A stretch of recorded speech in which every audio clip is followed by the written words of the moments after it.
Thank you everybody for taking time out of your schedules today to visit the RPA presentation area. My name is Mike Garcia. I work for ORBIS Corporation out of Oconomowoc, Wisconsin. We're part of the Menasha Corporation family. We're the third oldest manufacturing company in the world. So we're doing a lot of things the right way, and I'm hoping to be able to present some of those things to everybody here today. So our topic for today is managing your reusable packaging to drive supply chain sustainability and reliability.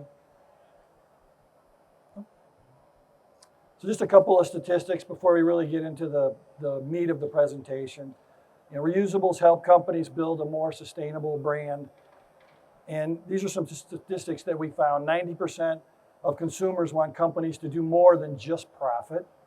And 75% of consumers expect businesses to support efforts to stop climate change. So there's been a lot of talk about circular economies and sustainability over the last few years. It's literally the core of what we're all trying to get at right now. There's a lot of definitions about sustainability. I'm going to go into a slightly different view of sustainability in the next couple slides. But the way that packaging management companies look at sustainability as it relates to this circular economy, we kind of peg it as the 3 R's. We've got reduce, we've got reuse, and we've got recycle. And they're all very, very critical in their own ways. Reduce eliminates waste associated with single-use expendable packaging. Reuse packaging assets over a long service life, and recycle packaging at the end of life, so packaging is repurposed into other useful products and never enters into the solid waste system. That will be the only reading that I do today. So these are some of the advantages of a packaging management system within a supply chain. Reducing waste, creating supply chain savings. I'm not going to go into all these, but obviously these are all really, really important aspects of what we do as packaging management companies for our customers. So let's tell the story about accelerating packaging performance.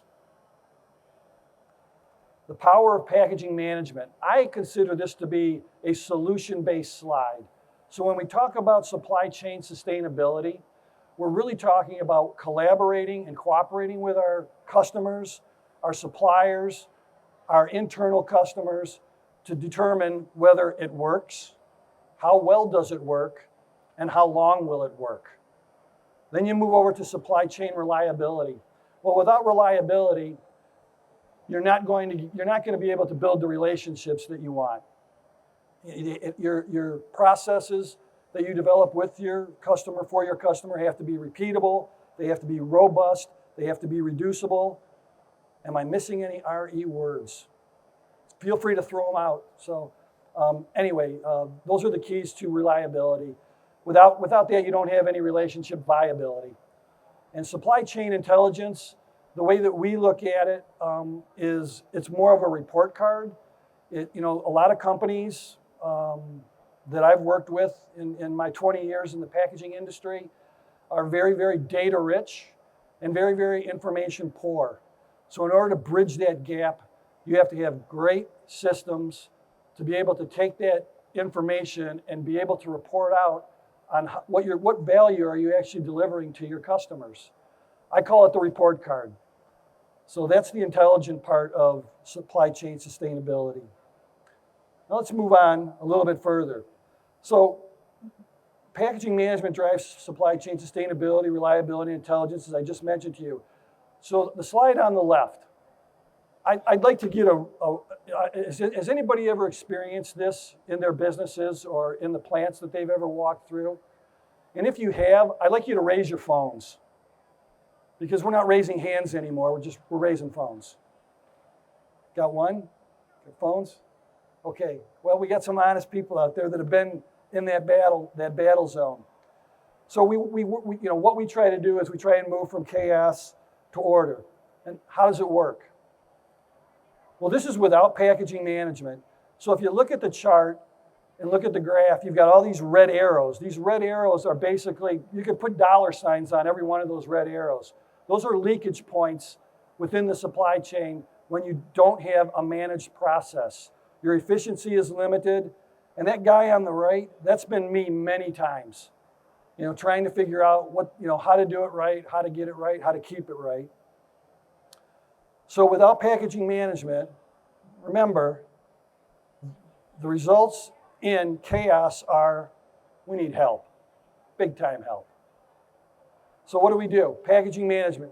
I'm going to show you two slides. One is an automotive slide, also we call it assembly management, and the other is a beverage and food slide. They're slightly different models. In the automotive slide, the suppliers ship the packaging with their products into the plant, into the OEM. The OEM takes their parts out, takes the packaging, and then ships it to the provider, as in a packaging management company. Then we do all the value adds. We clean, we track, we wash, whatever requirements we have with our customer. In a beverage situation, it's really kind of the opposite funnel.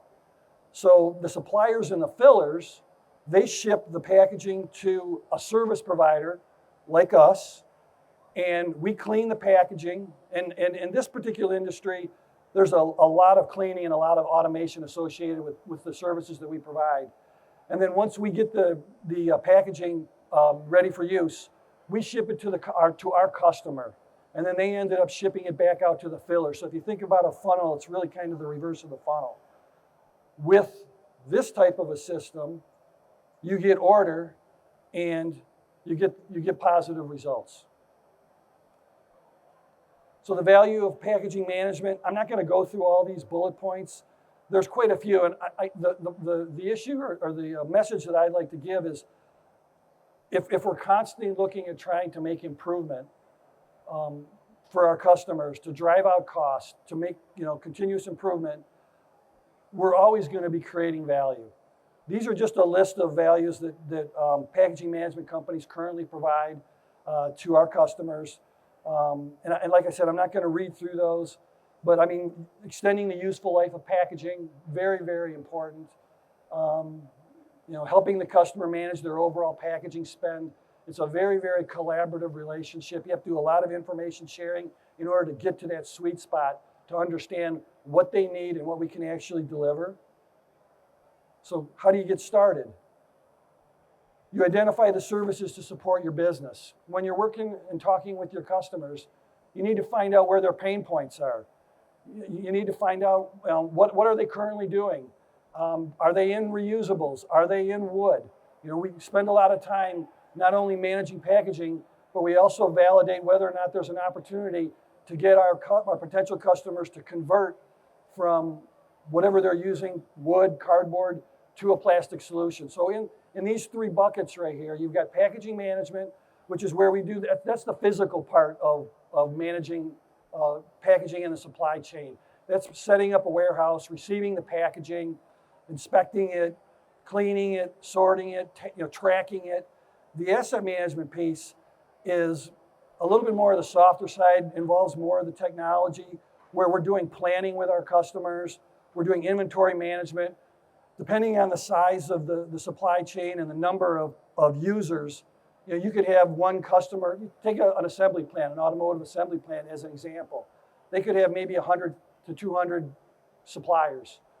So, one of the things that we as packaging management specialists do in terms of asset management tracking is we also do quite a bit of reverse logistics and auditing to try and optimize their transportation spend.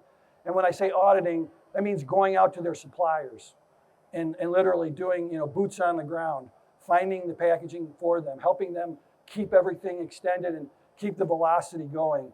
And packaging analytics are really, that's kind of what I talked about in the intelligence of the supply chain. That's the data, that's the information. We can help them with their dwell times, we can help them with their transit times, we can create reports for them, and it literally helps them make the decisions. What we don't want to be asking ourselves is, how much packaging do we need versus do we have the right amount of packaging? That's one of the things we need to really work on. So 6 best practices in order to create a relationship with a packaging management company. Find a champion and get them involved. You need to collaborate with your customers and your supplier partners. So you need to find common goals and visions. You want to determine what looks good, within the supply chain. And when you find out what looks good, you want to start measuring the heck out of it. I mean, because that's going to help you eventually make the improvement that's going to make your ROI improve, and you're going to reduce your spend. The next practice is test it out. The more we test, the more we learn. That's one of the ways that we try and work very closely with our customers is we'll do small pilots to validate whether or not it makes sense to do a conversion from wood to plastic. Or does it make sense to put a service center up? Do we want to be in-house or do we want to be off-site? And then the last is to evolve and adapt using data and intelligence to make decisions. So what do you look for in a service provider? A proven track record. And there's lots of companies out there that have, these skill sets. Mature processes, service center infrastructure and automation, so they're financially sound. They have the capability to take the data and create analytics out of it. They focus on KPIs. It's a big buzzword in our industry right now. They're very responsive and collaborate with the customers and the suppliers. And they're supply chain experts. The one element that I left off of here, not on purpose, but one of the reasons why companies like ours and other companies are successful is the other element that I think that companies need to look for is thoughtfulness. We need to respect one another. We need to work at a high level of integrity. We need to be as transparent as we can, and we need to deliver on what we commit to. So things to consider as a final slide: in-source or outsource, integration points, on-site or off-site, data integrity and training. I'm done with that. I would just like to make 2 comments.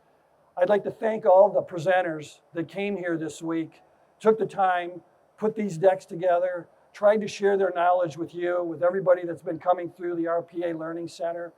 I think it's really impressive to see the amount of knowledge that this industry has. I mean, if you just walk through the halls, it's kind of amazing to see the technology, the capital that's involved, the tools. And the second thing is I'd like to just send a shout out to RPA for allowing us to participate in this session today and for what they do and their involvement. They've been around for 20 years. The company that I work for, ORBIS Corporation, we were one of the first members of RPA. So I think it's a great cause, and I'm just very proud to be part of this. And thank you all so much for being here today. And I hope you find what you're looking for, make great connections, and have a safe travel home.